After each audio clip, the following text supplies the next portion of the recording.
Alright, Shalom.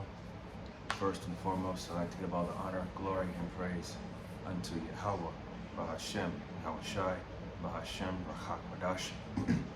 Double honors and respect to the elders and to the apostles of Great Millstone. Peace and blessing to all Akim that are preaching and teaching His word with 100% truth and sincerity, and unto the men, women, and children that are listening and learning, and unto the Bayath of Gavadah, the elect house of David that is scattered abroad. I give you my utmost and sincere citations. Okay, so this evening's lesson is mainly directed towards you women, you Israelite women. Okay, we're in that time now where either you get in line or you get crossed out. Okay, the men of the Lord, we're not playing games. Okay, we're not here to bend to your will. We're not here to bend to your, to do as you please, or do as you want, or whatever. We're not gonna bow the knee to you. Okay. And even the heathen men, even they're getting tired of you women's bullshit. Okay. You women have been at it long enough. Now you're starting to see that the society is crumbling and your benefits are getting taken away, and a lot of you women are losing your jobs. And yet even when you are losing your jobs, I remember watching a video from GMS Kansas City, KC Prophets, where he was showing in one of his lessons a video of a so-called black woman that was living in a storage unit. I'm like, so even when you went homeless, you're willing to resort to a storage unit and then be under a man's rule. That just shows you the pride of Eve. She's willing to live in such a low estate rather than live under a man's household, which is downright ridiculous. Stupid.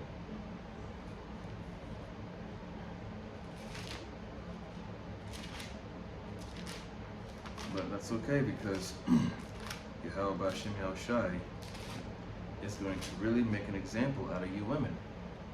This is the book of Isaiah chapter 3 verse 12. And it says, "As for my people, children are their oppressors, and women rule over them. O my people, they which lead thee cause thee to err and destroy the way of thy paths." Yeah. A man is not meant to be led by a woman. A woman is supposed to follow the man. The man is the leader. Okay? Yeah, and children are their oppressors. Who are those children? It's talking about Esau, Edom, but a twofold script. It's also talking about how the children in the household, how they act. You put your hands on a child, they call the CPS, Child Protective Services, or the police. You can't even discipline your own child the way that you're supposed to. It's ridiculous, man. A man can't be a man in this society. Verse 16, I'm going to drop down to verse 16.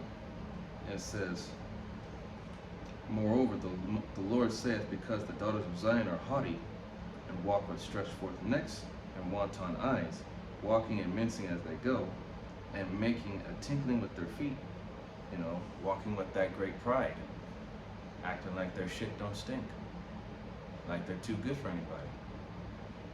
Verse 17, "Therefore the Lord will smite with a scab the crown of the head of the daughters of Zion, and the Lord will discover their secret parts."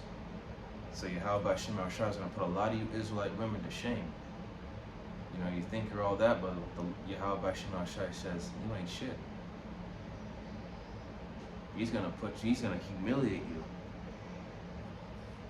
Verse 18, in that day the Lord will take away the bravery of their tinkling ornaments about their feet, and their calls, and their round tires like the moon. 19, the chains and the bracelets and the mufflers. 20, the bonnets and the ornaments of the legs and the headbands and the tablets and the earrings. So, verse 21, the rings and the nose jewels. 22, the changeable suits of apparel. and the mantles, and the wimples, and the crisping pins. 23, the glasses, and the fine linen, and the hoods, and the veils. 24, and it shall come to pass that instead of a sweet smell there shall be a stink, and instead of a girdle, a rent, and instead of a well-set hair, baldness, and instead of a stomacher, a girding of sackcloth, and burning instead of beauty. So, you women that are high-minded, think that you're all that, think that you got it, Miss Independent, you're about to be in a very, very, very, very sore case. And the men, the true men that are faithful and true to Yahweh Shem Yahushai, we're going to be laughing at you. Truly, we're going to be laughing at you. And in that day, as the scriptures say right here, Isaiah 4:1, and this is coming real soon. And in that day 7 women shall take hold of one man, saying, we will eat our own bread and wear our own apparel. Only let us be called by thy name to take away our reproach. So in that day, when you women are in that low, desperate state, where you had everything stripped from you, your benefits, your money, your dainty things, and you're just at that point completely powerless, and you have nothing. You're going to be looking for a man for safety, security, protection. And guess what? Any man in his right mind and that is thinking with his head up top, you think that just because you have a better looking body than the rest of these women, you know, bigger breasts, a bigger booty or whatnot, he's not going to care for that. And don't think that just offering him your body is going to be enough. Okay? All women can do that. But what do you bring to the table? What kind of skills do you bring? Can you cook? Can you, do you know how to farm? Do you know how to do anything? Garden? Do you know how to sew, knit, any of that stuff? We're going to be looking for women with skill, and not just skill, but we're going to be looking for women that are loyal, faithful, and don't play games, okay? And not all women of the elect are going to look like Victoria's Secret models. Some of them are going to be homely looking, average. Some may look unpleasant, some may have ailments, problems. Some of those women are of the elect. It's not about looks, it's about spirit, character. Now, when you look up the word polygyny, when it's spelled Polygyny, you can look it up in the etymology. It's talking about a man having multiple wives. And to prove that men of the Lord had multiple wives, we're going to start with David in 2 Samuel chapter 12. 2 Samuel chapter 12, verse 8. It says, actually, I'm starting at verse 7. It says, and Nathan said to David, thou art the man, thus saith the Lord Yahweh, Hashem Yahushai of Israel. I anointed thee king over Israel, and I delivered thee out of the hand of Saul. Verse 8, and I gave thee thy master's house, and thy master's wives unto thy bosom, and gave thee the house of Israel and of Judah. And if that had been too little, I would moreover have given unto thee such and such things. Okay? Verse 9, wherefore thou hast despised the commandment of the Lord, to do evil in his sight. Thou hast killed Uriah the Hittite with the sword, and hast taken his wife to be thy wife. And that was going off. Okay? Because if you read the story, David had a thing for Uriah's wife before he plotted to have him taken out. Okay. And has slain him with the sword of the children of Ammon. Okay. So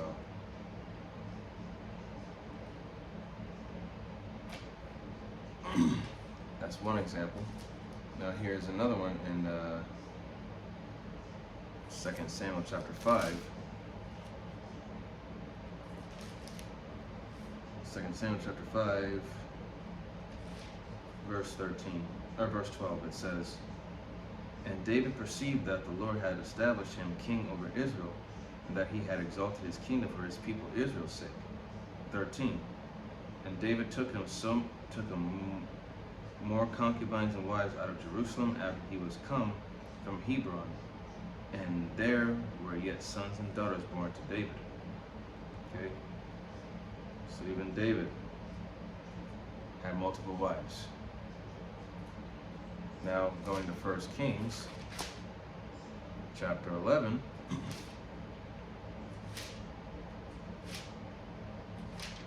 Chapter 11, verse 3, talking about King Solomon, who is the son of David.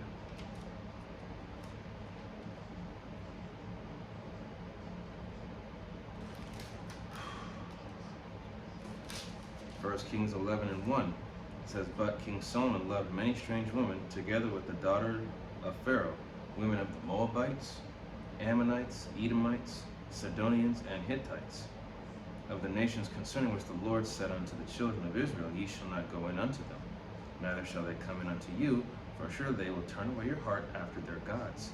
Solomon clave unto these in love." Verse 3, "And he had 700 wives, princesses, and 300 concubines, and his wives turned away his heart." So again, another example of men having multiple women. And I can go on. In fact, Genesis 16. Genesis 16 and 1.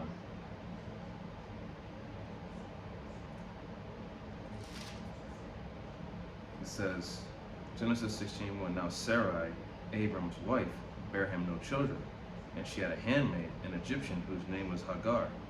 Verse 2, "And Sarai said unto Abram, Behold, now Yahweh hath restrained me from bearing. I pray thee, go in unto my maid, it may be that I may obtain children by her. And Abram hearkened to the voice of Sarai. And Sarai, Abram's wife, took Hagar her maid, the Egyptian, after Abram, and dwelt 10 years in the land of Canaan, and gave her to her husband Abram to be his wife." In verse 4, "He went in unto Hagar, and she conceived." So,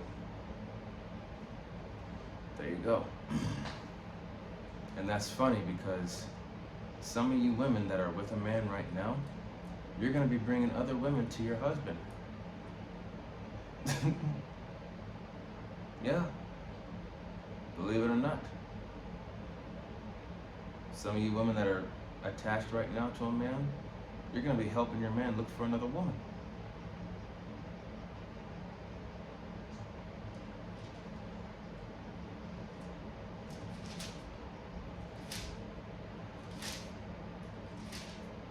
This is Genesis 25.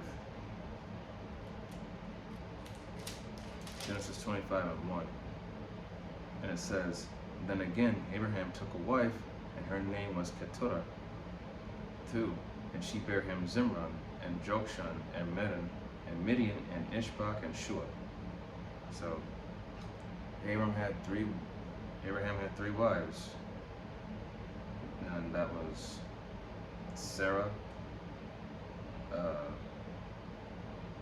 Hagar, and Keturah. So, not only that, but Abraham had. So that right there tells you, we're Israelite men are gonna have multiple wives. So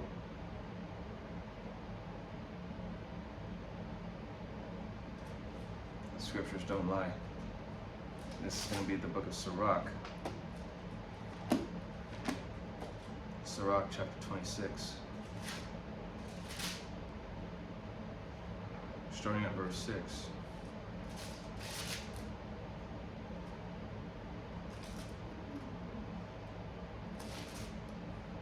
So, Sirach 26 and 6. It says,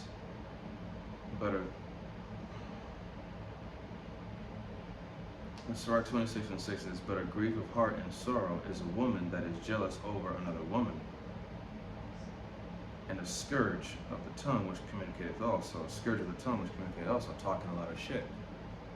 And a woman being jealous over another woman, that's a grief of heart and sorrow. And that day, you women are going to forget about that jealousy shit. You're going to be clinging to the same man, just like, okay, I'm with him. Yes, he has all these other women, but as long as I'm with him, as long as he still keeps me, I'll be all right. It's not going to be any more of that, I'm the only one for him. No. No. Yeah, but 7 women shall take a woman, and the number 7 is the number of completion. Who knows? Yahweh Shemashai may have one of his chosen men have only one woman at that moment, maybe 2, maybe 3, who knows? However many women you can manage and handle it when the time comes.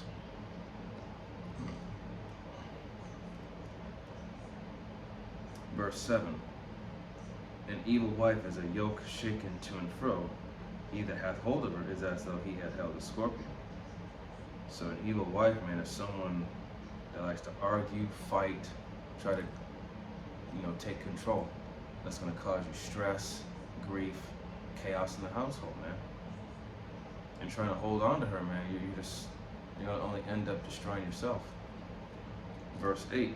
A drunken woman and a gatter abroad causeth great anger, and she will not cover her own shame. So yeah, a woman that has no shame, she doesn't care. She's proud of being a hoe. And that's a lot of these women nowadays. They're just proud harlots. And they think that's something so good, something to be proud of, but not realizing that they're lowering their value. Verse 9, the whoredom of a woman may be known in her haughty looks and eyelids. 10, if thy daughter be shameless, keep her in straitly, lest she abuse herself through overmuch liberty. So the whoredom of a woman is known through her haughty looks, so by how the way she carries herself, how she dresses, how she acts, the way she moves, the way she talks, what she does. And if a daughter be shameless, keep her in straitly, man. Keep an eye on your daughters, man. Because a lot of these young women, they're ready to get out there and just give it to any guy.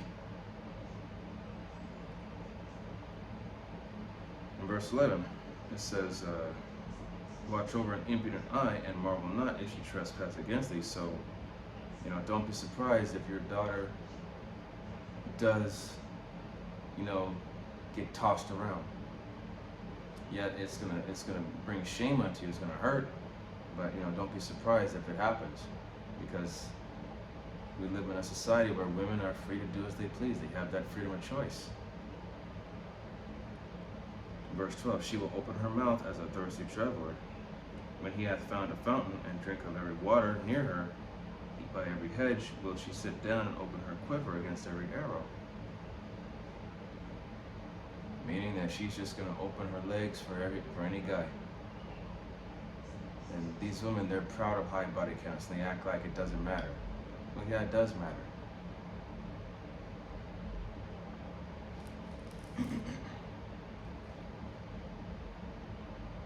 The majority, if not almost all these women here in Babylon are defiled, beyond defiled. They've been ran through. They don't have, a lot of them, if not most of them, they don't have the mental discipline to stay with one man.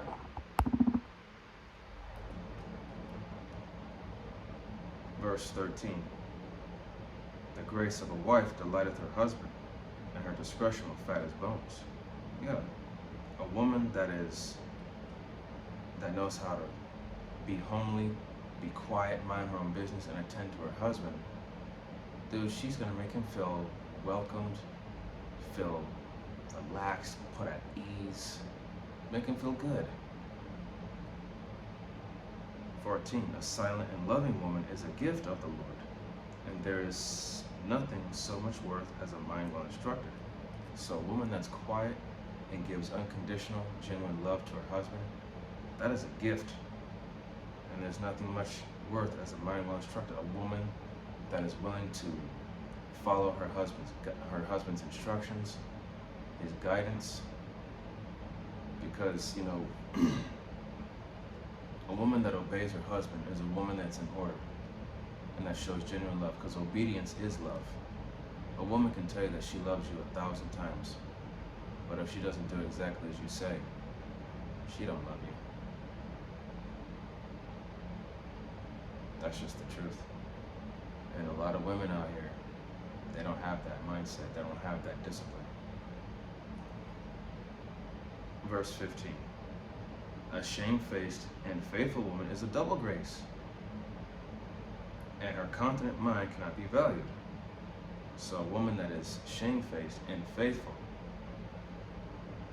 a woman that knows humility and is faithful, that's a double grace. But to find something like that in this society, that's a 1 in a zillion chance. Not saying it's impossible, but if you find it, hold on to it.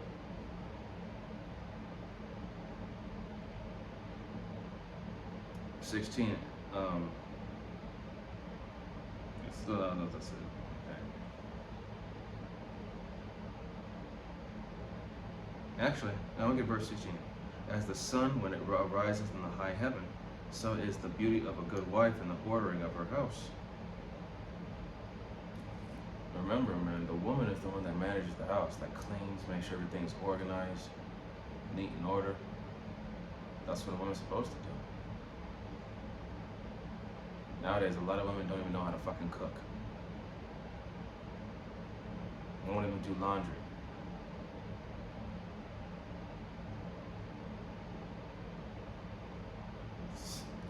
Simple shit that, yeah, a man could do it if he was alone by himself. Yeah, he could cook, clean, iron his clothes, whatnot. But, you know, if he has a woman, that's just a help unto him. She can make things a little easier from around the house.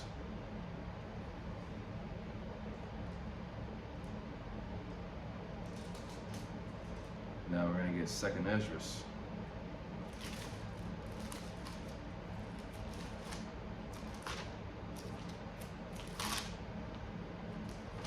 Second Ezra chapter 16, verse 49.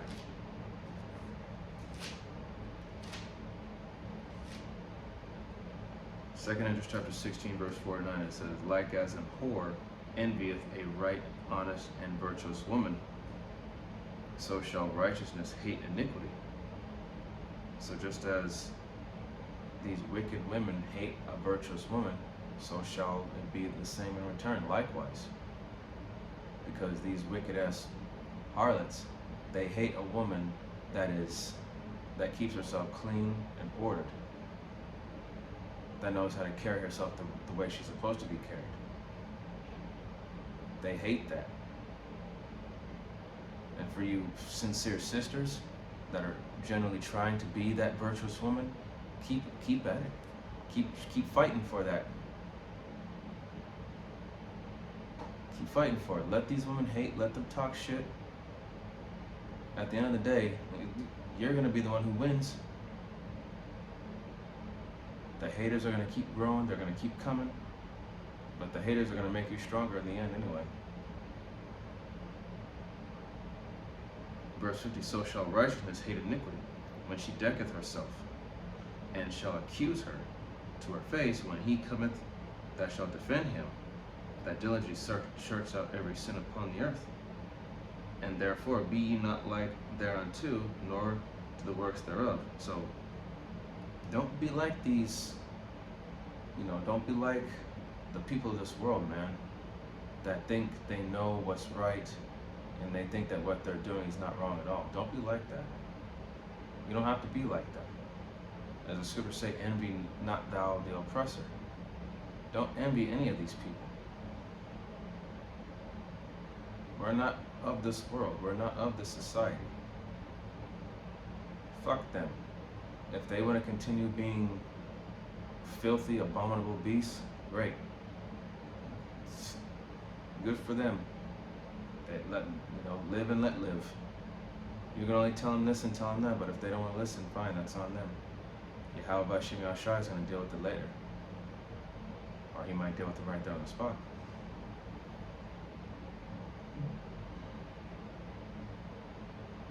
Verse 52. For yet a little iniquity shall be taken away out of the earth, and righteousness shall reign among you. So there you go. For yet a little while iniquity shall be taken away. And Jacob's trouble. A lot of these, a lot of these 2/3. What am I saying? The lot of the 2/3 is going to be, purged on this side. And they'll learn their lesson, death by pain. Verse 53, let not the sinner say that he hath not sinned, for the Most High shall burn coals of fire upon his head, which saith before the Lord Yahweh, about Shem Yahshai in his glory, I have not sinned. Okay? So, those that say they have not sinned, well, they're gonna reap what they sow. Okay? Trying to play innocent ain't gonna get you nowhere.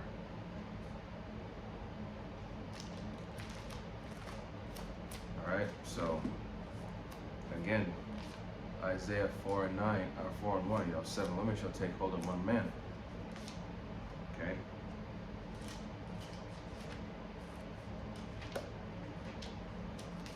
One way or another, you women are gonna learn the hard way.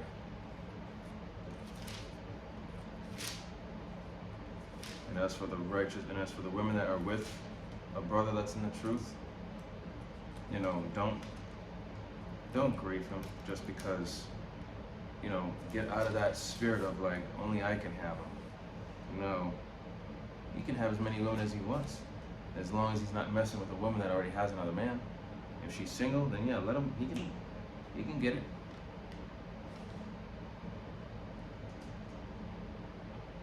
So, again, you women are going to have to learn to humble yourselves.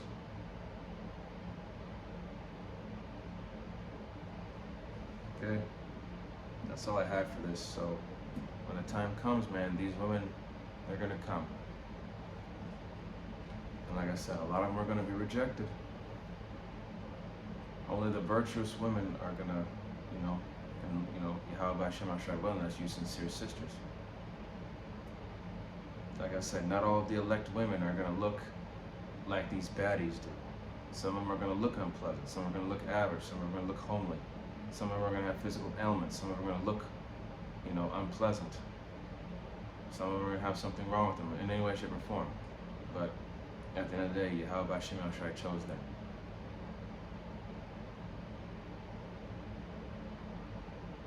So, and as for you high-minded women, even the scriptures say that harlots shall go in the kingdom before you. So even some of these prostitutes are of the elect.